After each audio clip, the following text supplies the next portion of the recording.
Live షోకి తిరిగి స్వాగతం. వరద బాధితులను ఆదుకోవడంలో ప్రభుత్వం వైఫల్యం చెందిన వైఎస్ఆర్ కాంగ్రెస్ అధినేత జగన్ వ్యాఖ్యలను సమర్థిస్తారా అంటే 47%, ఇందాక క్షమించాలి పొరపాటున 57, 67 అని చెప్పడం జరిగింది. 47% మాత్రమే అవునని, 53% మంది కాదంటున్నారు. ఈ అతిథులు సిహెచ్ఎం కృష్ణారావు గారు, డక్కన్ క్రానికల్ బ్యూరో చీఫ్, ప్రముఖ విశ్లేషకులు. శ్రీ చంద్రశేఖర్ రెడ్డి గారు, టీఆర్ఎస్ సీనియర్ నేత, ఇబ్రహీంపట్నంలో అసెంబ్లీకి పోటీ చేసిన నేత. శ్రీ అద్దేపల్లి శ్రీధర్ గారు, భారతీయ జనతా పార్టీ ఏపీ నేత. శ్రీ వై శివరామరెడ్డి గారు, వైఎస్ఆర్ కాంగ్రెస్ పార్టీ రాజకీయ వ్యవహారాల కమిటీ సభ్యులు, అలాగే శాసనసభ మాజీ సభ్యులు, శాసన మండలిలో మాజీ విప్ కూడా. ఇక ఆసక్తికరంగా నిన్న వైఎస్ఆర్ కాంగ్రెస్ నేత గడికోట శ్రీకాంత్ రెడ్డి కానీ, లేదా శాసన మండలిలో విపక్ష నేత శ్రీరామచంద్రయ్య గారు కానీ కొన్ని విమర్శలు చేశారు ఏపీ ప్రభుత్వం మీద. దాదాపు 700 నుంచి 800 జీవోల్ని రహస్యంగా ఇచ్చారు, కాన్ఫిడెన్షియల్ పేరు మీద ఇచ్చారు. ఎందుకు అట్లా అన్ని వందల జీవోలు ఎట్లా ఇచ్చారు, ఇదంతా అవకతవకలు ఉన్నాయా, రకరకాల అవినీతి ఆరోపణలు ఉన్నాయా అంటూ వారు ప్రశ్నలు సంధించారు. అదే సమయంలో కొన్ని భూముల కేటాయింపుల పైన కూడా విమర్శలు చేస్తూ వ్యాఖ్యానాలు చేశారు. నిజంగానే ఏ ప్రభుత్వం అయినా, ఇక్కడ తెలంగాణ అయినా లేదా సెంట్రల్ గవర్నమెంట్ అయినా, ఈ ఆన్లైన్ వ్యవస్థ, పారదర్శక వ్యవస్థ వచ్చిన తర్వాత అంత భారీ సంఖ్యలో, మరి గతంలో అయితే నాకు తెలిసి, అలాగే కృష్ణారావు కూడా తెలిసి, అన్ని వందల జీవోలు రహస్యంగా ఇవ్వటం అనేది ఇంత తక్కువ కాలంలో జనరల్గా జరగదు. అయితే రాష్ట్రాల మధ్య పోటీ నేపథ్యంలో నిజంగానే ఒకవేళ అవసరం అవుతుందా ఈ జీవోలు, రహస్య జీవోల మతలబ్ ఏమిటి? ముందుగా కృష్ణారావు గారు. ఒకటి ఏంటంటే ఈ గవర్నెన్స్ అనేది ఒకటి కొత్తగా కాన్సెప్ట్ ఒకటి వచ్చింది దేశంలో. అంటే ప్రజలకు పారదర్శకత ఉండాలి, పరిపాలనకు సంబంధించినట్టు ఎటువంటిదైనా కూడా మేము అంతా చాలా పారదర్శకంగా నిర్వహిస్తామనే ఉద్దేశంతో చాలా మంచిది ఆ డెసిషన్. అయితే అది ఐ థింక్ చంద్రబాబు నాయుడు గారు మొదటిసారి ముఖ్యమంత్రిగా ఉన్నప్పుడే ఇవన్నీ ఈ గవర్నెన్స్లు, ఈ ఎలక్ట్రానిక్ వ్యవహారాలు ఇవన్నీ ఆయన పెట్టుకున్నాడు వ్యవహారం. అయితే అప్పుడు వచ్చింది ఏంటంటే, అప్పుడు డీజీపీగా ఉన్న దొరగారు ఎవరో ఒక ఆయన అనుకుంటా, ఆయన సజెస్ట్ చేసినట్టున్నారు, మనం ఈ మావోయిస్టుల మెనేస్ని కంట్రోల్ చేయడానికి, లేకపోతే మిగతా ఉగ్రవాద కార్యకలాపాలు, దీనికి మీరు రకరకాల ఫండ్స్ విడుదల చేయాల్సి ఉంటుంది, అక్కడ ఏదో కొన్ని సెంటర్లు పెట్టాల్సి ఉంటుంది, ఇక్కడ వీళ్ళకి ఏదో అదనపు సహాయాలు మన ఆర్థిక సహాయం ఇవ్వాల్సి ఉంటుంది, సీక్రెట్ ఫండ్, ఇవన్నీ ఈ ఫండ్స్ వ్యవహారం అన్ని మీరేమో జీవోలు పారదర్శకతని చూపిస్తూ ఉంటే అది అందరికీ తెలిసే అవకాశం ఉంటుంది. అంటే అవి అందరికీ తెలియాల్సిన అవసరం లేదు. అంటే మనం ఇందులో దాపరికం లేదు, ఎందుకంటే బడ్జెట్ నిధులే కదా ఎవరైనా ఇచ్చేది. బట్ ఇలా చేయడం వల్ల ఏంటంటే మిగతా వాళ్ళైనా అప్రమత్తత అవుతారు. ఈ సంఘ విద్రోహ శక్తులు వాళ్ళు, ఓహో ఇక్కడ ఇది వస్తుంది, అక్కడ అది వస్తుంది, వీళ్ళకి ఇంత డబ్బులు ఇస్తున్నారు, వాళ్ళకి అలా ప్రమోషన్లు ఇస్తున్నారు, వీళ్ళకి ఈ డబ్బు వస్తుంది అనే దాంతో వాళ్ళ టార్గెట్ అవుతారు అనే ఉద్దేశంతో అప్పుడు ఆ సలహా ఇచ్చి, అది అయితే ఒకటండి దీన్ని కాన్ఫిడెన్షియల్ పెడదాం, ఈ గవర్నెన్స్ ఏ జీవో ఇస్తున్నారు, జీవో ఎంఎస్ నెంబర్ 69 ఏదో మినిస్టర్ ఆఫ్ హోమ్ అఫైర్స్ అని అక్కడ ఏమి ఉండదు, కాన్ఫిడెన్షియల్ మాట ఉంటుంది. ఇలా అనుకుంటే ఇప్పుడు ఆ అకౌంట్లో ఇవాళ మొత్తం అన్ని డిపార్ట్మెంట్లు ప్రతి వాడు ఏం చేసినా కూడా కాన్ఫిడెన్షియల్ పెట్టి వస్తుంది. ఈ కాన్ఫిడెన్షియల్ జీవోలో మరి నిజంగా ఏముంటుంది అనేది రాదు, మరి బయటకు అయితే రాదు. ఇప్పుడు చెప్పిన ఈ భూ సందర్భంలో అవన్నీ I think they are some regular GOs I think ఉన్నాయి, ఉండొచ్చు, అవి ఉన్నాయి. ఎవరెవరికి ఏదో బాలకృష్ణకి ఏదో ఇచ్చారు, బంధువులకి వాళ్ళకి ఇచ్చారు. విశాఖపట్నం దగ్గర ఒకటికి, విశాఖపట్నం ఏమో 338 కోట్ల రూపాయల విలువైన భూమిని 25 కోట్లకి ఇచ్చారనేది అభియోగం. 338 కోట్లు తీసుకోమని కలెక్టర్ల కమిటీ ఏదో సిఫారసు చేసి, అదే త్రోయవే ప్రైసెస్ తో ఈ విధంగా భూములు వ్యవహారం కానీ సిఆర్డీఏకి సంబంధించిన అనేక వ్యవహారాల్లో కూడా ఈ కాన్ఫిడెన్షియాలిటీ బాగా మెయింటైన్ చేస్తున్నారు. ఇది పూర్తిగా వాళ్ళు తీసుకొచ్చినటువంటి స్ఫూర్తికి విరుద్ధమైన పూర్తిగా. ఎందుకంటే వాళ్ళు ఆ రోజు చెప్పింది, అంటే ఇప్పుడు కాంపిటీషన్ వచ్చింది కదా, ఇప్పుడు తెలంగాణ ప్రభుత్వంతో కాంపిటీషన్ ఉంది, లేదా ఇతర రాష్ట్రాలు పోటీ పడవచ్చు, ఐటీ ఇండస్ట్రీ రావాలంటే కొంత ఇబ్బంది రావచ్చు, అటువంటిప్పుడు కాన్ఫిడెన్షియాలిటీ అవసరం అవుతుంది కదా. ఎందుకు అవుతుందండి? వాళ్ళు ప్రెస్ కాన్ఫరెన్స్లు పెట్టి ఎంఓయూలు కుదుర్చుకుంటుంటే ఇంకా జీవో అనే దానికి సంబంధించి అంత కాంపిటీషన్ ఏముంటుంది? ఆ లెక్కన తెలంగాణ ప్రభుత్వం కూడా ఈ కాన్ఫిడెన్షియల్ వ్యవహారంలో పోతుంది. ఓకే, వీళ్ళు ఒకళ్ళని కాదు, ఒకళ్ళు తెస్తే దాన్ని అందరూ ఇప్పుడు ఒక తప్పు జరిగితే ఆ తప్పునే అందరూ కొనసాగించడం కూడా అది ఇది అవుతుంది, అది అసమంజసం. అది ఇక్కడ సంబంధించి ఏంటంటే ఈ భూ కేటాయింపులో ఇంకోటో పారదర్శకత లేకుండా ఎవరో పిటిషనరీ మళ్ళీ హైకోర్టుకి వెళ్ళడం, హైకోర్టు ఏదో అక్కడ జీపీని అడగడం, ఏం బాబు ఏమి ఇచ్చాను జీవో అంటే, అవునండి ఇలా ఇచ్చామన్నాం, ఎందుకు ఇచ్చామన్నాం, దీని మీద ఒక చాలా ప్రొలాంగడ్ అవుతుంది. వీళ్ళ స్ఫూర్తికి విరుద్ధంగా జరుగుతున్న వ్యవహారాన్ని, పరిపాలనకు సంబంధించి పారదర్శకత నెలకొల్పాలంటే ఏవైతే కాన్ఫిడెన్స్లో పెట్టారో గతంలో కొన్ని చోట్ల కాన్ఫిడెన్స్లో పెట్టిందని మళ్ళీ ఓపెన్ చేసి పెట్టారు. ఒక విమర్శ అది వచ్చినప్పుడు ఇదేం లేదు ఇందులో ఇదే ఉంది అట్లా ఇట్లా అని. సో అది ఎప్పుడు ఒకటి దాచిపెడితే ఎప్పుడైనా ఏదో ఉంది అని అంటారు. అది మీరు ఇది బాబు అని అంటే అసలు కూడా ఉండకపోవచ్చు. ఇప్పుడు ఉత్తి జీవోలు అవన్నీ మామూలు చిన్న చిన్న జీవోలు 5 రూపాయలు 10 రూపాయలు వాళ్ళకి. ఇప్పుడు ఐఏఎస్ ఆఫీసర్లకి ఏదో సెల్ ఫోన్ కొనుక్కోవడానికి ఓ పెద్ద దానికి జీవో, చిన్న పెన్సిల్ కొనుక్కోవాలన్న జీవో, పెన్ను కొనుక్కోవాలని జీవో, ఇలాంటివన్నీ ఉంటే ఓహో ఇంతేనా అనుకుంటాం. అలా కాకుండా ఇది కాన్ఫిడెన్షియల్ అది కాన్ఫిడెన్షియల్ అనగానే అంటే మీకు గుర్తుండే ఉంటుంది కోట్ల విభాసరెడ్డి గారి టైంలో 12 డిస్టిలరీలకి బ్రూవరీలకి జీవో ఇస్తే అది కేవలం ఒక్కళ్ళిద్దరికీ ఆ కాపీలు వెళ్ళటం, దాన్ని మొత్తం మీద ఎట్లాగో ఎన్టీ రామారావు గారు బయట పెట్టడం అది పెద్ద సంచలనం అయింది కదా. అప్పుడు కూడా ఈ కాన్ఫిడెన్షియాలిటీ కొంత అదే వీళ్ళ కొన్ని అవినీతి కార్యకలాపాలకు ఐ థింక్ విజయభాస్కర్ రెడ్డి గారు ఆ విషయంలో ఆయన అవినీతి పరుడు అని అనడానికి నేను ఆయన అవినీతి సమస్య చెప్తున్నాను. చాలా హానెస్ట్ చీఫ్ మినిస్టర్ అందులో ఎవ్వరికి ఎటువంటి సందేహాలు అక్కర్లా.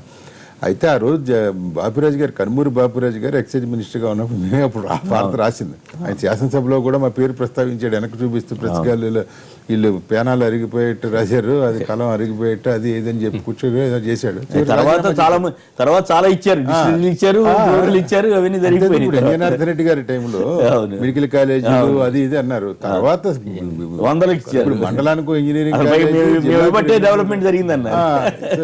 బట్ ఒకటి ఈ మెయిన్ ఇష్యూలోకి వస్తే మాత్రం ఈ కాన్ఫిడెన్షియాలిటీ అనేది అది that should be confine to only home సంబంధించిన వ్యవహారాలు, ఏదైనా భద్రతకు సంబంధించిన ఉండాలి తప్ప మిగతా దాంట్లో పారదర్శకత పాటిస్తామని చెప్పి లేకుండా చేయడం అనేది అసలు సమంజసం కాదు. దీనికి సంబంధించి నిజంగానే 800 జీవోలు ఉంటాయి, 700 నుంచి 800 జీవోలు ఇచ్చిందని మీకు అది ఒకటి 700 జీవోలు 18 నెలల కాలంలో అది ఉంటుంది. మళ్ళీ నెంబర్ ఉంటుంది, ఎందుకంటే మన జీవో క్లిక్ చేస్తే కాన్ఫిడెన్స్ అంటే ఓపెన్ 700 ఉండే అవకాశం ఉంది. ఉంటాయి కదా రకరకాల డైలీ వస్తే అంత సంఖ్య అనేది ఆశ్చర్యంగా కలిగిస్తుంది కదా. అది ఒకటి కొన్ని వందల జీవోలు వస్తాయి ఒక రోజులో. ఒకటి ఇదే ఇప్పుడు 18 నెలల కాలంలో జీవోలు 700 అనేది ఆశ్చర్యం కలిగి ఉంటుంది. ఇప్పుడు అదే కదా, అందుకోసం ఎందుకు ఇంతగా కాన్ఫిడెన్షియాలిటీ మెయింటైన్ చేసిన అవసరం ఏముంది అనేది. మరి దీని మీద ఇప్పుడు ఎలాగో మీకు శాసనసభ సమావేశాలు మొదలవుతాయి డిసెంబర్, వీళ్ళు ఇంకా ముందు జరపమంటున్నారు. సరే ఏదో వరద నడిచేది 5 రోజులే కదా, 5 రోజులు అదే ఏదో తప్పనిసరి తగ్గడంలాగా చేస్తున్నారు. ఈ 5 రోజుల్లోనైనా ఆయన దీని మీద వాళ్ళు ఎలాగో నిలదీస్తాం అదే అంటున్నారు. వీళ్ళు ఈ భూ సందర్భంలో వ్యవహారాలకు సంబంధించి how they are going to justify it. ఈ throw away price if it is for industry, but if it is an individual how can government going to justify their reaction అనేది కూడా చాలా ఇంపార్టెంట్ అవుతుంది. మరి వీళ్ళు ఒకటి మీకు గల్లా జయదేవ్ గారిది, బాలకృష్ణ బంధువులది, ఇంకా కొన్ని కంపెనీలకి ఇలా అందరికీ కేటాయింపులు అవి చేశారు. ఇది కాదు కదా, ఇప్పుడు ఒకవైపు సేకరిస్తూ భూసేకరణ వ్యవహారాలు చేస్తూ ఇలా వాళ్ళకి వీళ్ళకి అప్పనంగా పంచి పెడితే 99 ఎకరాల లీజ్ అనేది కూడా అది సిఆర్డీఐకి సంబంధించి మామూలుగా క్యాపిటల్ డెవలప్మెంట్ లో 99 years అదే పెడతారు. రైట్. చంద్రశేఖర్ రెడ్డి గారు మీరే ఉంటారు రహస్య జీవోల వ్యవహారం. శ్రీనివాస్ గారు రైట్ టు ఇన్ఫర్మేషన్ అనేది వచ్చేది. ఇప్పుడు వచ్చినప్పుడు ఇలాంటి జీవోలు అవసరం లేదని నేను అనుకుంటాను. ఎందుకంటే ఓకే కృష్ణారావు గారు అన్నట్టు ఎలాంటి ఈ యొక్క దేశానికి రక్షణ కోసము లేకుంటే ఎలాంటి ఈ మత సంఘర్షణలు జరిగినప్పుడు ఆ టైంలో ఇలాంటి జీవోలు ఇవ్వచ్చు, కానీ లేకుంటే ఏదైనా ట్యాక్స్ బెనిఫిట్ అవుతుంది. అంతేగాని ఎర్రచందనం రేటు తక్కువ చేసేదానికి జీవో అది ఆ విధంగా ఇవ్వవలసిన అవసరం లేదు. ఈ జీవోలన్నీ పబ్లిక్ అంతా తెలవాలా, పబ్లిక్ తెలిసి దాని ప్రకారం మన ప్రభుత్వం ఏం చేస్తుంది, మనకి ఎలాంటి జీవోలు వచ్చాయి, ప్రజలకు దీనివల్ల లాభం ఉందా లేకుంటే ప్రభుత్వానికి లాభం ఉందని తెలుసుకోవాల్సిన అవసరం ఉంది తప్ప, కానీ తన అనుమాయుల కోసము ఈ రహస్య జీవోలు అనేది ఇచ్చుడు అనేది ఇది ఏ ప్రభుత్వానికైనా తప్పని నేను భావిస్తాను. ఏదైనా మంచి సంప్రదాయం కాదు. శివరామరెడ్డి గారు, చంద్రబాబు నాయుడు గారు ముందే చెప్పారు ఎలక్షన్ ముందు, నేను మారాను. ఆయన మారారంటే ఏదో అని ప్రజలు చాలా హై ఎక్స్పెక్టేషన్ చేశారు. ఇలా జీవోలన్నీ రాష్ట్ర జీవోలు పెట్టి మీ ప్రజలకు ఏమీ తెలియకోకుండా ఇప్పుడు ఈ పరిస్థితుల్లో కూడా సమాజం ఇంత స్పీడ్ అయ్యి ఇన్ని టెక్నాలజీ పెరిగినా కూడా రైట్ ఇన్ఫర్మేషన్ యాక్ట్ వచ్చి ఏది కూడా రహస్యం కాదు అని తెలియజెప్పినప్పుడు కూడా ఆయనే నేను చాలా ఫాస్ట్గా ఉన్నాను, ప్రతిదీ సమాజానికి తెలియాలి, ప్రజలకు తెలియాలని చెప్తున్న చంద్రబాబు నాయుడు గారు ఇన్ని జీవోలు రాష్ట్ర కాన్ఫిడెన్షియల్ జీవోలు ఇవ్వాల్సిన అవసరమే లేదు. ఈరోజు మీరు ఇవ్వడానికి కారణం కేవలం రాష్ట్ర ప్రజల్ని దోచుకొని తినడానికే తప్ప ఇంకో దానికి కాదు. ఈరోజు మీరు నిజంగా సొసైటీకి నష్టం కలిగించేవి ఏవైనా ఉంటే, ఇప్పుడు ఇంతకుముందు కృష్ణారావు గారు చెప్పారు, వీళ్ళు టెర్రరిస్టులకు లేకుంటే కొంతమంది కొన్ని అసాంఘిక శక్తులకు ఉపయోగపడే వాటి ఏవైనా ఉంటే సమాజానికి ఇది జీవో బయట పెడితే ఇబ్బంది పడతానన్నట్టు వాటిని పెట్టుకోండి, దానికి తప్పులేదు. కానీ ప్రతిదీ ఇన్ని జీవోలు 700 జీవోలు దరిదాపులో మీరు చేశారంటే అంటే ఎవరికి దోచుకో పెట్టడానికి మీరు ఇవన్నీ చేస్తారు. అంటే జీవులన్నీ దోచుకోవడానికే ఉంటాయా? మీరు అపోజిషన్ కాబట్టి మీరు మాట్లాడతారు. చెప్పండి, ప్రజాస్వామ్యయుతంగా మనం చేయాల్సిన పరిపాలనని మీరు రహస్య జీవోల ఏమంది? ఇదే హిట్లర్ పరిపాలన. మీరు ప్రతిదీ రహస్యంగా ఉంచడానికి ఏదున్నా కూడా ప్రజలు తెలుసుకోవాల్సిన అవసరం ఎంతైనా ఉంది. మీరు మీకోసమో మీ అనునాయుల కోసమో కాదు ఈరోజు మీరు ముఖ్యమంత్రి అయిండేది. ఒక ఆంధ్రప్రదేశ్ ఏదో సపరేట్ స్టేట్ అయింది కదా, ఎంతో అనుభవం ఉన్న వ్యక్తి అని ఆ రోజు ఎక్స్పెక్ట్ చేస్తూ మీరు చెప్పిన మాయ మాటలు నమ్మో ఈరోజు ప్రజలు మీకు అధికారం కట్టబెట్టారంటే ఇలాంటి జీవోలన్నీ చేసి వందలాది ఎకరాలు మీ అనునాయులకి ఇస్తూ బాలకృష్ణ బంధువులను నీ బంధువులకనో ఒక వర్గానికే చేసుకుంటూ పోవడం ఎంతవరకు సబబు? అంటే మీరే కావాలని ఒక వర్గం అని రెచ్చగొడుతున్నారా? ఇంకా బాలకృష్ణ బంధువులు ఇండస్ట్రియలిస్ట్ కాకూడదు, ఆయన పాత ఇండస్ట్రియలిస్ట్ కాకూడదని ఎవరు అనలేదు. మరి ఎట్లా ఆరోపణ చేస్తారు? కాకూడదు అని ఎవరు అనలే. మరి మీరు ఇండస్ట్రీ రావాలా వద్దా? మేము కాకూడదు అని అనడంలే, కావాల్సిన అవసరం ఉంది. కానీ కలెక్టర్లు అఫీషియల్ 326 కోట్లకి అంటే 25 కోట్లకి ఇవ్వడము, ఎంతో రేట్లు పెట్టి ఈరోజు రైతులనేమో వాళ్ళని డెవలప్మెంట్ పెడుతూ 1000 ఎకరాలు దోచుకొని తింటున్నాం. వీళ్ళకి ఇండస్ట్రియలిస్టులకి ఏమో వందలాది కోట్లు అప్పనంగా పెడుతున్నావు. పెట్టాల్సిన అవసరం ఏముందండి? డెవలప్ చేయాల్సిందే, మీరు చేయండి, మేము కాదని చెప్పము. మీరు ఆ కంట్రీ వాళ్ళని పిలిపిస్తా ఉంటారు, ఈ కంట్రీ వాళ్ళని పిలిపిస్తా ఉంటారు. 99 సంవత్సరాలు లీజ్ ఇస్తే మా తరం వెళ్ళిపోతుంది, మా పిల్లోళ్ళ తరం పోతుంది, వచ్చే తరాలకి ఈ భూమి ఎవరిదో కూడా తెలిసే పరిస్థితి ఉండదు. అంత ఇవ్వాల్సిన అవసరం లేదు. ప్రజా ఆస్తుల్ని మీరు ఇలా దోచిపెట్టడం మంచిది కాదు. మీరు చేయాలనే తపన, రాష్ట్రాన్ని డెవలప్ చేయాలనే ఉద్దేశంతో ఎన్ని మంచి స్టెప్పులు తీసుకున్నా డెఫినెట్ గా సొసైటీ మీకు సపోర్ట్ ఉంటుంది. కానీ ఈ రోజు ఈ రహస్య జీవోలు అనే పేరుతో ఇంతమంది ఇంత గగ్గోలు పెట్టినా కనీసం వాటి గురించి ఇంపార్టెన్స్ ఏమీది అన్నది పిలిచి మాట్లాడు, తప్పేముంది దాంట్లో? కాబట్టి సొసైటీకి మీరు అన్యాయం చేయాల్సిన అవసరం లేదు. విశ్వనపేట నుంచి జైకర్ గారు లైన్ ఉన్నారు. జైకర్ గారు నమస్కారం, మాట్లాడండి. జైకర్, హలో జైకర్ గారు మాట్లాడండి. రైట్, భుజంగరావు గారు మరొక విశాఖపట్నం నుంచి భుజంగరావు గారు నమస్కారం, చెప్పండి. ఏంటి నిజమేనా మధురవాడ దగ్గర రేట్ ఎంత ఉంది, అక్కడ ఎంతకి ఇచ్చారు, వాస్తవమా అవాస్తవమా, విపక్షాలు చేసేది అవాస్తవమా వాస్తవమా? నమస్కారం సార్, నమస్కారం సార్. నమస్కారం, చెప్పండి సార్.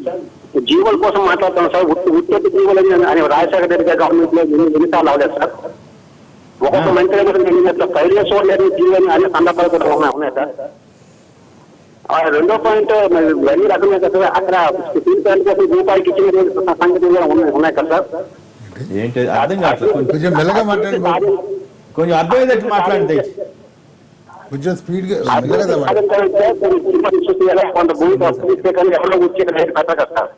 అవును కరెక్టే. అంటే దాని రేట్ ఎంత ఉంది, అధికారుల కమిటీ ఎంత సిఫారసు చేసింది, వీళ్ళు ఎంతకి ఇచ్చారనేది ఒక కీలకమైనటువంటి పాయింట్ అవుతుంది. అంత రిక్కెచ్చిగా ఎవరెవరా? సో అట్లా ప్రభుత్వాలు అట్లా వ్యవహరించినా పర్వాలేదంటారా?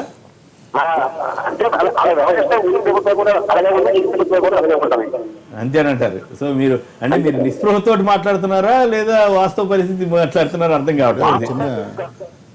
ఇక్కడ చిన్న విషయం ఏంటంటే, రమాకాంత్ రెడ్డి గారు చీఫ్ సెక్రటరీగా పనిచేశారు, రాజశేఖర రెడ్డి గారు ముఖ్యమంత్రిగా ఉన్నారు. అవును, ఆయన మళ్ళీ ఎన్నికల కమిషనర్ గా కూడా వచ్చాడు, రాష్ట్ర ఎన్నికల కమిషన్. ఒకసారి ఏదో మాట్లాడుతుంటే ఆయన చెప్పాడు, ఏమండి భూ కేటాయింపులు అది రాజశేఖర టైంలో చాలా కంట్రవర్షియల్ అయ్యాయి కదా, అది ఏంటంటే నేను ఆయనకు ఒకసారి చెప్పాను, ఏమండి ఎవడో వస్తాడు నాకు 500 ఎకరాలు, 500 ఏళ్ళు లెక్క, వాడు ఎవడో 100 ఉంటుంది, 50 ఉండొచ్చు, 10 ఉండొచ్చు, 10,000, ఏదో ఒక్కో ఇండస్ట్రీకి ఒక్కోటి, ప్రతివాడు 500 ఫిగరే వేయడం, వీళ్ళు 500 శాంక్షన్ చేయడం. అదేదో మీకు గుర్తుండే ఉంటుంది, మామూలుగా పార్టీల నుంచి అనుచరులు చేరినప్పుడు కరెక్ట్ గా 500 ఫిగరే ఉంటుంది.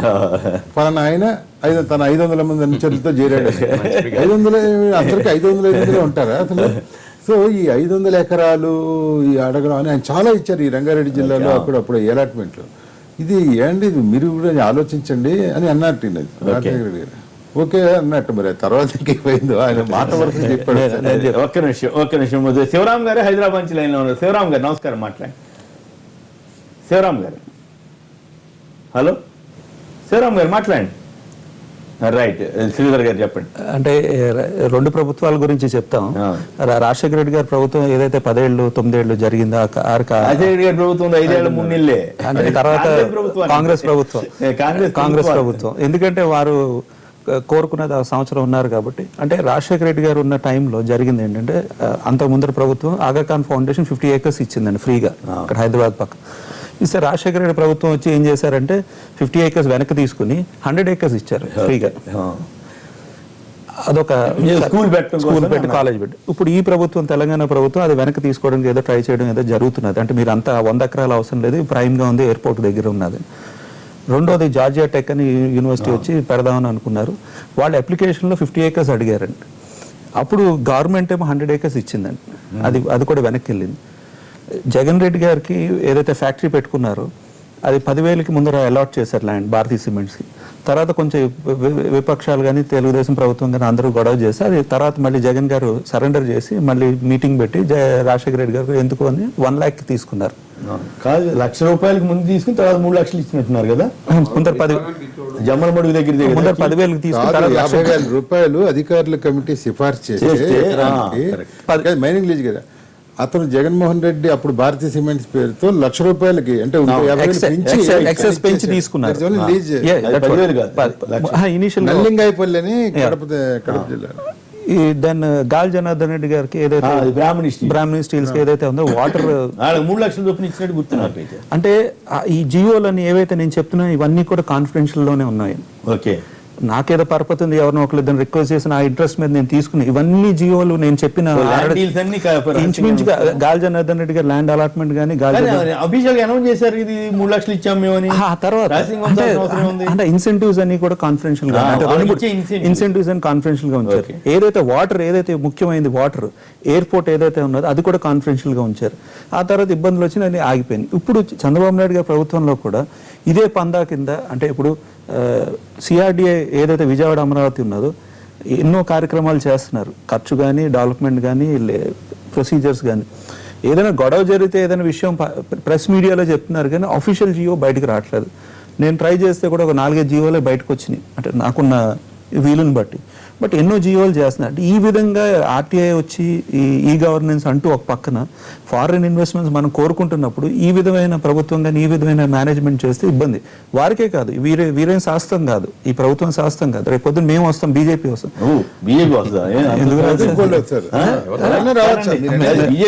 కొంచెం విడ్డూరంగా ఉంటుంది. విడ్డూరంగా మీకు అలాగ అనిపించచ్చు సార్. అంటే మా ప్లాన్ కానీ మొన్న ఢిల్లీలో మీటింగ్ కూడా క్లియర్ కట్ గా అన్ని ప్రభుత్వాలు ఏదైతే నలుగురు తోక పార్టీ ఉండి మీరేంటండి వచ్చేది? మేము రెండుతోనే వచ్చాను ప్రభుత్వం. అది ఆ కథ వేరు ఈ కథ వేరు. లేదు కథ మారుస్తాం కదా. అప్పుడు అలాంటి బలవంతమైన నాయకుడి దగ్గర మీరుంటా మీరు ఎక్కడ పెరుగుతారు? అలా అని కాదు సార్. అంటే బలవంతం అనుకుంటున్నారు. నిజంగా ఆయన అంటే ఆయన మేనేజ్మెంట్ లో తెలిసిపోతుంది ఎంత బలహీనగా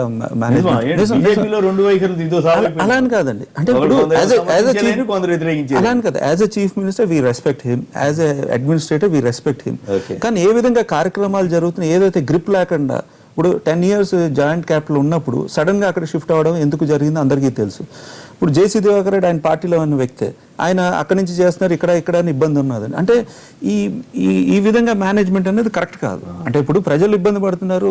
ఇప్పుడు వాళ్ళు రాశారు విద్యుత్ ఆఫీస్ తరలించడానికి 70 లక్షలు అంట. మళ్ళీ 70 లక్షలు అది ఎవరో బంధువుకి వాళ్ళకి సంబంధించిన వాళ్ళకి ఇచ్చారని అంటే 70 లక్షలు సంవత్సరానికి 70 లక్షలు వేస్టే కదా. ఇక్కడ ఖాళీగా పెట్టుకోవాలి, అక్కడేమో 10 ఏళ్ళు ఉండే అవకాశం ఉంది. అంటే 10 ఏళ్ళ వరకు అంటే కట్టుకుని వెళ్ళిపోవచ్చు, తప్పులేదు. అంటే లాంగ్ టర్మ్ ఇన్వెస్ట్మెంట్ వేరు సార్. అంటే ఇప్పుడు నాకు ఎంత ఇబ్బంది అని నేను యాక్చువల్లీ 2-3 పెద్దవాళ్ళకి కూడా చెప్పాను.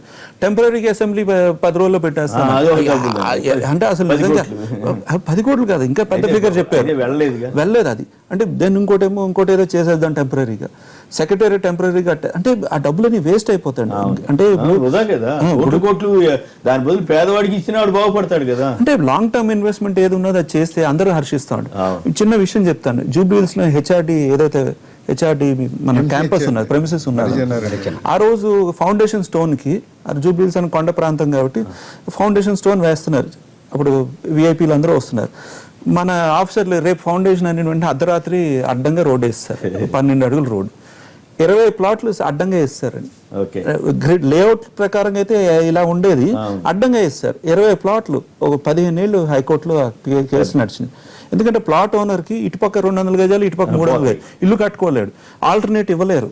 ఎందుకంటే జూబ్లీ సొసైటీ రోడ్ వేసిందేమో గవర్నమెంట్, ఆ రోడ్ తీద్దాం అంటే హెచ్ఆర్డి ఒప్పుకోదు, ఆల్టర్నేట్ రోడ్ లేదు, ఆల్టర్నేట్ సైట్. అంటే ఈ విధంగా ఏదైనా టెంపరీగా హ్యాపసైడ్ గా చేస్తే ఈవెన్ అమరావతిలో కూడా అదే ఇబ్బంది జరుగుతుంది.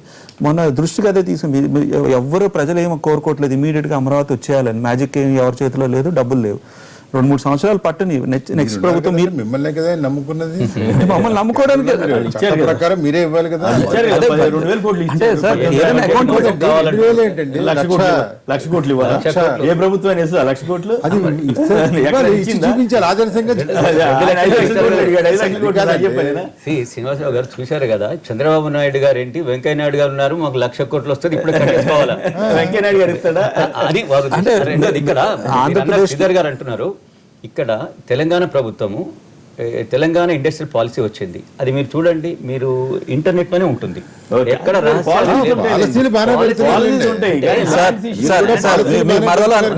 మీరు పాలసీ గురించి గారు చెప్పారు కదండి, ఒక మరలా అనుకోకపోతే సీఎం కేసీఆర్ సెక్రటేరియట్ మీద కూర్చోమనండి, మేము అందరం వెళ్ళి కలుస్తాం. ఇండస్ట్రీస్ మాకు బిజినెస్లు ఉన్నాయి, చాలా మంది ఉన్నారు మా ఫ్రెండ్స్ అంటే. అలా అని కదా సార్, అపాయింట్మెంట్ అడగండి. సార్ పెద్ద పెద్ద వాళ్ళకి అపాయింట్మెంట్ ఇవ్వట్లేదు సార్, యాజ్ బిజినెస్ ఫ్రెండ్లీగా లేదు. గోల్డెన్ హైదరాబాద్ వాళ్ళ చేతిలో ఉన్నది, బ్రహ్మాండమైన రేడియల్ రోడ్స్ ఉన్నాయి, ఔటర్ రింగ్ రోడ్ ఉంది, ఇలాంటి సిటీ ఎక్కడా లేదు. ఒక్క నిమిషం, అది మీరు చెప్పిన కీలకమైన పాయింట్. కేసీఆర్ గారి మీద విమర్శలు వస్తున్నమాట వాస్తవం, అవి ఆయన జాగ్రత్త పడితే ఆయనకే మంచిది, ఆయనకే బ్రహ్మాండం అండి, ఆయనకే తప్పు. అట్లా కేసీఆర్ గారి యాటిట్యూడ్ మీద కొంచెం ఎక్కువ అంటే అలా అని కాదు సార్. బయట ఇన్వెస్టర్స్ పర్సనల్ గా బయట ఇన్వెస్టర్స్ వచ్చి బయట కంట్రీస్ వచ్చిన వాళ్ళు క్యాంప్ ఆఫీస్ రండి, ఇంటికి రండి అని వాళ్ళు కొంచెం భయపడతారండి. అదే గవర్నమెంట్ ఆఫీస్ లో ఏంటంటే సిస్టమేటిక్ గా అనిపిస్తుంది. కన్సర్న్ ఐఏఎస్ ఆఫీసర్ వీని కాపాయి ఇంకో ఆయన అంటే అలా ఒబామాని కలిసారు, ఎక్కడ కలుస్తారండి? ఆయన రెసిడెన్స్ లో కలుస్తారు అక్కడ. అవునండి, అంతేగాని అసలు ముందు అపాయింట్మెంట్ ఇప్పుడు అందరికి అపాయింట్మెంట్లు వచ్చి చూస్తే అదే పెద్ద విషయం. President prime minister wear sir, chief minister wear sir. Protocol చూడండి, ప్రోటోకాల్ చూడండి సార్, ప్రోటోకాల్ చూడండి. జేకర్ గారు విశాఖపేట నుంచి. జేకర్ గారు నమస్కారం, మాట్లాడండి. సార్ నమస్తే సార్, కేఎస్ఆర్ గారు నమస్తే అండి, అక్కడ ఉన్న పెద్దలందరికీ నమస్కారం, మాట్లాడండి ప్లీజ్. సార్ ఇందాక అంటే ప్రతిపక్ష నాయకులు గారు అక్కడ శివరామరెడ్డి గారు జీవోలన్నీ ప్రజా వ్యతిరేకమైన అంటే కేవలం స్వోత్కర్ష కోసం ఇచ్చుకున్నవే అని అన్నారు సార్. అది కరెక్ట్, అది వాస్తవం సార్. అది ఇప్పుడు ఒకవేళ నిజంగా అది ప్రజా సంక్షేమార్థం అయితే ఇచ్చినవే అయితే దానికి సీక్రెసీ ఎందుకు సార్, దానికి కాన్ఫిడెన్షియల్ ఎందుకు సార్? ఓకే, ప్రజా సంక్షేమార్థం అంటే అట్లా కాదు కాదు. ఇప్పుడు ఉదాహరణకి ఒక రాష్ట్రం నుంచి ఒక ఇండస్ట్రీ అక్కడికి వస్తుంది అనుకోండి, వాళ్ళకి ఏదైనా రాయితీలు ఇస్తున్నారు అనుకోండి, అవి బయట పెడితే వెంటనే మళ్ళీ నేనే ఇస్తాను రాని అట్లా ఆపుతారు కదా, అప్పుడు అక్కడ నష్టం జరుగుతుంది అనేటువంటి భావన కొన్ని విషయాల్లో ఉంటుంది. అయితే 700 జీవోల అనేది పాయింట్. అది సరే సార్, ఇంకొకటి సార్, ఇప్పుడు ధరలు విపరీతంగా పెరిగిపోతున్నాయి రాష్ట్రంలో. అది వాస్తవం. ధరలకి స్థిరీకరణ నిధి అని ఒకటి కేటాయించి ధరలను మొత్తాన్ని తగ్గిస్తామని వారిచ్చినటువంటి హామీలోనే ఉంది సార్, వారి మేనిఫెస్టోలోనే ఉంది. స్థిరీకరణ నిధి కేటాయిస్తూ ఇచ్చినటువంటి జీవోని ఇలాగే సీక్రెట్ గాను కాన్ఫిడెన్షియల్ గా ఉంచుతారండి. ఆ ఉద్యోగులకు 67 పెంచినటువంటి జీవోని సభాముఖంగా విడుదల చేసినటువంటి ముఖ్యమంత్రి గారు ప్రజా సంక్షేమార్థం అయితే ఇచ్చేటటువంటి జీవోలని బయట పెడతారు కదండి.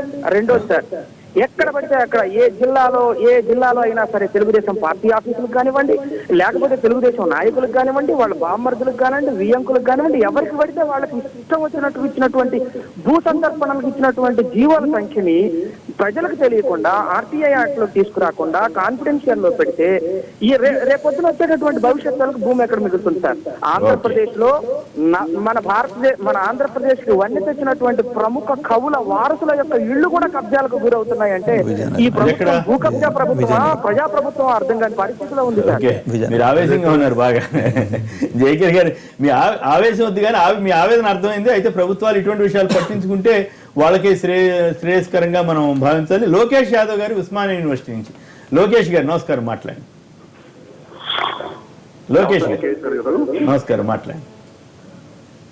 ఇప్పుడు కేసీఆర్ గారు విషయం గురించి మాట్లాడారు కదా, అదే రెండు వైపులా మాట్లాడుతున్నాం. అటు రహస్య జీవోల మీద కానీ ఇక్కడ అపాయింట్మెంట్ ఇవ్వట్లేదంటే అవును అటువంటి ఇవ్వకుండా ఇస్తే మంచిదని చెబుతున్నాం. చెప్పండి. అపాయింట్మెంట్ విషయంలో మిగతాయి పక్కన పెట్టండి. తెలంగాణ కోసం పోరాడి తెలంగాణ రాష్ట్ర సాధనలో విద్యార్థుల కేంద్రం కోసం ఈ అంశం మీకు కూడా తెలుసు. దాంట్లో ఉస్మానియా యూనివర్సిటీ పాత్ర అంత అనేది, ఉస్మానియా యూనివర్సిటీ లేకపోతే ఉస్మానియా యూనివర్సిటీ విద్యార్థులు కానీ మిగతా తెలంగాణ వైఎంసీటీ విద్యార్థులు లేకపోతే తెలంగాణ లేదనే సంగతి తెలంగాణ సమాజానికి మొత్తం తెలిసిన విషయం. కానీ ఇప్పుడు తెలంగాణ 16 నెలలు అవుతుంది. ఇంతవరకు మేము అజిత్ రెడ్డి గారికి అనుకోండి, మేము ఎన్నిసార్లు ఉస్మానియా యూనివర్సిటీ జేఏసీగా మేము ఎన్నోసార్లు మేము కేసీఆర్ కలుస్తాము, మా సమస్యల గురించి మేము మాట్లాడతాం. మాకేం ఇవ్వద్దు, మీరేం అవసరం లేదు, మీరు అందరికీ తాయిలో ప్రయత్నం మాకేం ప్రకటించే అవసరం లేదు. విద్యార్థుల సమస్యలు మేము మాట్లాడతాము, తెలంగాణ సమాజం గురించి, తెలంగాణ రైతుల గురించి, వీటి గురించి అడుగుతామంటే కనీసము అపాయింట్మెంట్ ఇవ్వాలంటే పరిస్థితి ఇవాళ కేసీఆర్ గారు ఉంది. లోకేష్ గారు మీరు మంచి పాయింట్ చెప్పారు. ఒకటి చెప్పారు సార్, ఏంటంటే ప్రజాస్వామ్య వ్యవస్థలో ప్రజలు ఏదైనా క్షమిస్తారు తప్ప అహంకారం క్షమించరు. దానికి ఉదాహరణ బీహార్ ఎలక్షన్లే. ఎందుకంటే చాయ్ వాలా అని చెప్పని నరేంద్ర మోడీ పోటీ చేశారు. కానీ ఇది పేద ప్రజలు, బడుగు బలైన వర్గాలు, అట్టడుగు వర్గాలకి సహాయపడతాడు ఇతను ఛాయ్ అమ్ముకున్న వ్యక్తిని చెప్పని చేస్తే అతను సూటు వలగా మరి తెలంగాణ భారతదేశంలో ప్రజలు మొత్తం కూడా అహంకారానికి లోనే గురయ్యారు. దాని కోసమే బీహార్ ఎలక్షన్స్.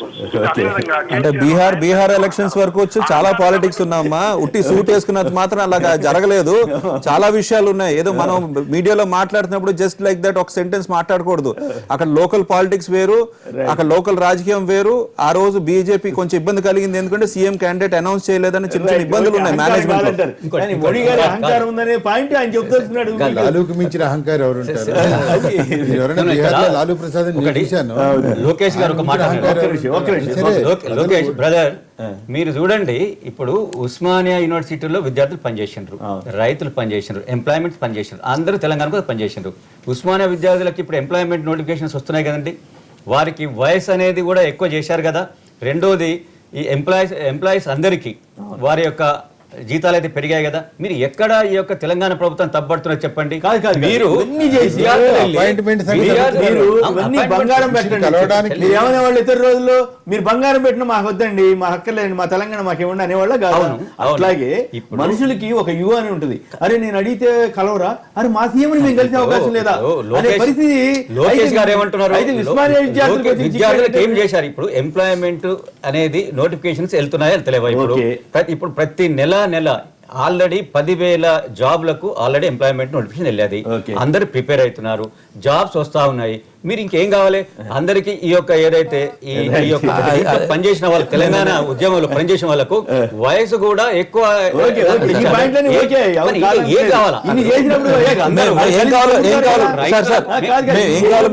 విద్యార్థి వచ్చి రైతుకు మాట్లాడతాడు, రైతు వచ్చి విద్యార్థికి మాట్లాడుతాడు. నేను విద్యార్థిని, నాకేం కావాలి నేను మాట్లాడాలి అంతే తప్ప నేను అన్నింటిలో ఏడు పెడతానంటే ఇది ఎక్కడ. లోకేష్ గారు ఇక్కడ సమస్య ఉంది. ఇప్పుడు మీ యూనివర్సిటీలో కూడా రకరకాల జేఏసీల పేరు మీద రకరకాల పార్టీలకు అనుబంధంగా మీరు మారిపోయి మీరు కొంతమంది ఇబ్బంది పెట్టే విధంగా కూడా వ్యవహరిస్తున్నారు కదా. అది మరి అటువంటిప్పుడు సీఎం దగ్గరికి వెళ్తే కూడా అట్లాంటి ఇబ్బందులు రాకూడదు కదా. మీరు నిజంగా ఐక్యంగా ఎక్కడ ఉంటున్నారు? ఒకరు ఏవీపీ అంటారు, ఇంకోళ్ళు ఎస్ఎఫ్ అంటారు, ఇంకోళ్ళు ఏఎస్ఎఫ్ అంటారు, లేదా ఇంకోళ్ళు జేఏసీ అంటారు. మళ్ళీ ఒకళ్ళు వస్తే ఒకళ్ళు తగ్గదా? ఈ ఎవరిని కలవాలి సీఎం గారైనా? అటువంటి సమస్యలు కూడా ఉన్నాయి కదా. విద్యార్థుల బాగోగుల కోసం అడగాలి. ఇప్పుడు నాకు ఎన్ని సంఘాలు ఉన్నప్పుడు కూడా, ఎన్ని ఆర్గనైజేషన్స్, ఎన్ని జేఏసీ ఉన్నా, మా లక్ష్యం తెలంగాణ. ఇంకోటి ఎంతమంది గ్రూపులు కావాలి ఎన్ని చేసినా గానీ మా లక్ష్యం తెలంగాణ, మా లక్ష్యం విద్యార్థి సమస్యలు పోరాడుతుంది తప్ప. ఎందుకంటే ఒకటంటే ఇప్పుడు ఉస్మానియా యూనివర్సిటీ లాంటిదంటే ఉస్మానియా యూనివర్సిటీ ఆశాఖంలో పెద్ద యూనివర్సిటీ. ఆ యూనివర్సిటీలో చాలా తెలియకల విద్యార్థులు, చాలా శక్తివంతమైన విద్యార్థులు వస్తున్నారు కాబట్టి రకరకాల భావాలు. ఇప్పుడు విలేజ్ లో రాజకీయం చేయడం వేరు, యూనివర్సిటీ రాజకీయం చేయడం వేరు. ఇంకోటి తెలంగాణ సమాజంలో యూనివర్సిటీ బాగా చైతన్యవంతమైనది. ఇది అక్కడ ఉన్నటువంటి ప్రొఫెసర్స్ కానీ అక్కడ ఉన్న విద్యార్థులు కానీ అందరూ కూడా చైతన్యవంతం ఉండటం వల్ల ఇప్పుడు దాన్ని ఈ విధంగా చేస్తుంది తప్ప మా అందరి యొక్క ఏజెండా విద్యార్థుల సమస్యలు మేము పోరాడతాము, తెలంగాణ రైతులు మేము పోరాడతాము, తెలంగాణ సమాజంలో ఏ అన్యాయం జరిగినా పోరాటం మేము సిద్ధం కదా. కాబట్టి అక్కడ కేసీఆర్ గారికి మేము అందరూ ఏజెండా, మేము అందరూ కూడా జేఏసీ ఆ రోజు 13 సంఘాలు మొత్తం జేఏసీ ఏర్పడి తెలంగాణ మేము సాధిస్తున్నాం. అక్కడెక్కడ మాకు వేరే ఇష్యూ రాలేదు, అక్కడెక్కడ మేము గొడవ పడలేదు. కానీ తెలంగాణ ఈ రోజు కూడా ఇవన్నీ కారణం కేసీఆరే. ఆ రోజు విద్యార్థులు మొత్తం కూడా మేము తెలంగాణ సమాజంలో తెలంగాణ విద్యార్థులు ఒక మొత్తం కూడా తెలంగాణ ఉస్మానియా 13 సంఘాలు విద్యార్థి జేఏసీ ఏర్పడితే ఆ రోజు కోదండరావు గారిని కలిసి, ఆ రోజు జాన్ రెడ్డి అందరూ కలిసి మన విద్యార్థి జేఏసీ పెట్ట మా ఉన్న సందర్భంలో మేము పోరాడుతున్న సందర్భంలో మన పొలిటికల్ జేఏసీ పెట్టడం అవసరం లేదు కదా ఆ రోజు. నిజంగా నీకు చిత్తశుద్ధి ఉంటే, ఈ విద్యార్థుల మీద ప్రేమ ఉంటే, తెలంగాణ సమాజం ప్రేమ ఉంటే, తెలంగాణ ప్రజల మీద నీకు ప్రేమ ఉంటే, ఆ రోజు నువ్వు మన కేసీఆర్ మన రహస్యంగా అందరూ పిలిపించి ఆడ ఏర్పాటు జారెడ్డి పిలిపించి అందరూ కేసీఆర్ కోదండరావుతో పెట్టాల్సిన అవసరం ఏంటి? విద్యార్థులు పోరాడుతున్నారు కదా, మాకు సహకరించవచ్చు కదా. మరి చెబుతారు మీరు అట్లా అభివృద్ధి వాళ్ళు పొలిటికల్ గా వెళ్ళందనే మీతోటి అయిందా? కేసీఆర్ గారు పొలిటికల్ ప్రాసెస్ ప్రాసెస్ కానీ విద్యార్థులు మీరు మీ యొక్క భావాలను చెప్తారు తప్ప. ఇప్పుడు చెప్పండి లోకేష్ గారు. మొదటి నుంచి కూడా కేసీఆర్ కి ఒకటే కోపం, ఉస్మానియా యూనివర్సిటీ మొత్తం కూడా బడుగు బలహీన వర్గాలు, ఎస్సీ ఎస్టీ బీసీ మైనారిటీ విద్యార్థులు. ప్రాబ్లం ఏంటంటే మీరు ఉస్మానియా యూనివర్సిటీ ఉన్నది విద్య కోసమే కదండి, పాలిటిక్స్ కోసం కాదు కదా. మనకు తెలంగాణ అనే ఒక భావం, తెలంగాణ కావాలని దాని మీద మనం స్పందించడం, తెలంగాణ సాధించడం. ఇప్పుడు మనకేం కావాలా? మనకు సరి అయిన విద్య కావాలా, సరైన ఎంప్లాయ్మెంట్ కావాలి. దానికోసం పోరాడాలి. కానీ మీరు ఇప్పుడు ఏమంటున్నారు, మేము రైతుల కోసం పోరాడుతుంటారు అంటే విద్య వదిలిపెట్టి మీరు రైతుల కోసం పోతారా?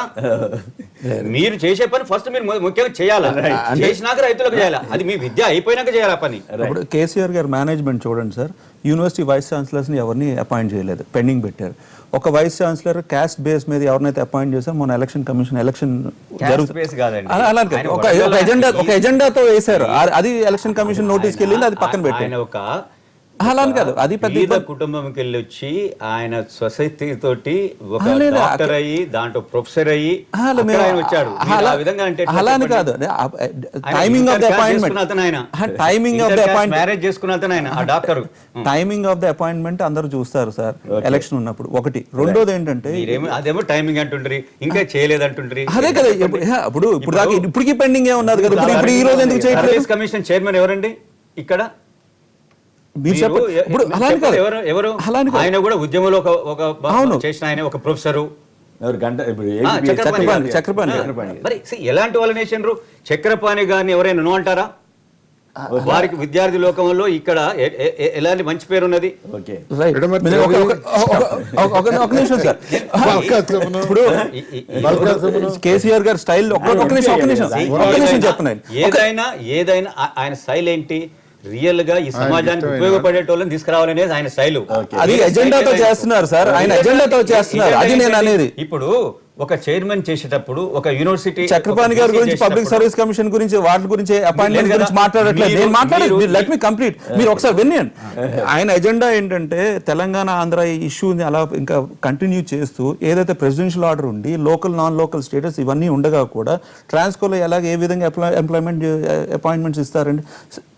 వన్. రెండోది స్కాలర్షిప్స్, ఐపాస్, ఇవన్నీ స్కాలర్షిప్స్ ఇది ఫాస్ట్ ఇవంతా ఎలా క్రియేట్ చేస్తారండి? అందరికీ తెలిసిన విషయం. పక్కన ఉన్న సీనియర్ ఐఏఎస్ ఆఫీసర్కి వద్దు అన్న చెప్పిన తర్వాత స్కాలర్షిప్స్ పెండింగ్ పెట్టారు. స్టూడెంట్స్ అందరు ఇబ్బంది పడుతున్నారు. ఇప్పటికీ పెండింగ్ ఉన్నది. ఫీజు రీయింబర్స్మెంట్ ఇబ్బంది. చాలా మంది తెలంగాణ పిల్లలు ఆంధ్రాలో కూడా చదువుతున్నారు, ఖమ్మం బార్డర్, విజయవాడ బార్డర్, ఇదంతా కూడా వాళ్ళు ఇబ్బంది పడుతున్నారు. ఈ ఇష్యూస్ ఇప్పుడు పడుతున్నారు. మరి ఎందుకు ప్రెసిడెన్షియల్ ఆర్డర్ ఉండగా మీరేమీ చేయలేరని తెలిసి కూడా ఎందుకు ఇలాంటి స్కీమ్స్ తీసుకుని వస్తున్నారు? వన్. నెంబర్ టూ, ఏదైతే ట్రాన్స్కో ఏదైతే అపాయింట్మెంట్స్ మీరు కాల్ ఫర్ చేశారో, ఇంటరిమ్ స్టే ఇచ్చారు. ఇంటరిమ్ స్టే అంటే let it continue but pending order అనేది. ఎందుకు ఈ విధంగా చేస్తున్నారు? రైట్. అయితే ఇది ఏంటంటే ఇక్కడ ఈ అపాయింట్మెంట్స్ ఇక్కడ సమస్య, అక్కడ రహస్య జీవోలు ఏంటి అనేది ఇప్పుడు చర్చా కార్యక్రమం. రైట్. వరద బాధితులను ఆదుకోవడంలో ప్రభుత్వం వైఫల్యం చెందిందన్న వైఎస్ఆర్ కాంగ్రెస్ అధినేత జగన్ వ్యాఖ్యలతో ఏకీపిస్తారా అంటే 40% మంది అవునని, 60% మంది కాదంటున్నారు. ఇప్పుడు చిన్న విరామం తర్వాత లైవ్ షో కొనసాగుతుంది.